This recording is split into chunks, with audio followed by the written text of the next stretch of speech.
Talakayan ng panahon mula kay April Enerio sa panahon.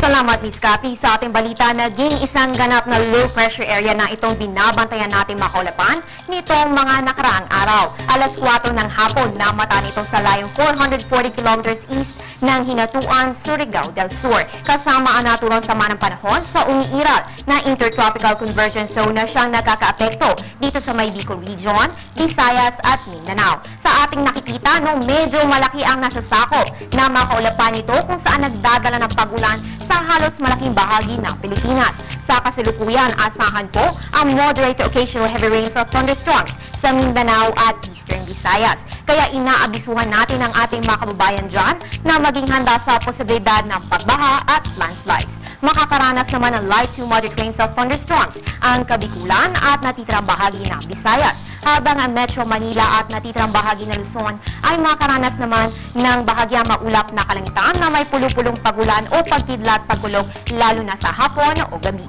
Ayon kay Pag-asa Weather Forecaster Samuel Duran, medyo mabagal ang pagkilos na naturang sama ng panahon. Yan ay dahil sa presensya ng ridge ng high pressure area. At kasalukuyan ay nasa karagatan, kaya may posibilidad itong ma-develop sa pagiging isang bagyo. Pag tuluyan ito naging bagyo, papangalanan nitong si Dante. Dagdag pa ni Samuel, within 24 hours, mababa ang tsansa nitong malusaw. Kaya continuous monitoring ang ating mga weather forecasters dito sa Pag-asa at tututukan din natin ang magiging development sa lagay ng ating panahon.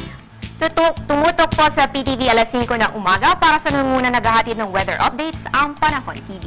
At para naman bukas, sisikat ang araw alas 5:26 ng umaga at lulubog ito alas 6:24 ng gabi. Follow us on Twitter, like us on Facebook at bisitahin ang aming website. At yan po ang pinakahuling balita mula dito sa Pag-asa DOST. Para sa Telebisyon ng Bayan, April Enerio.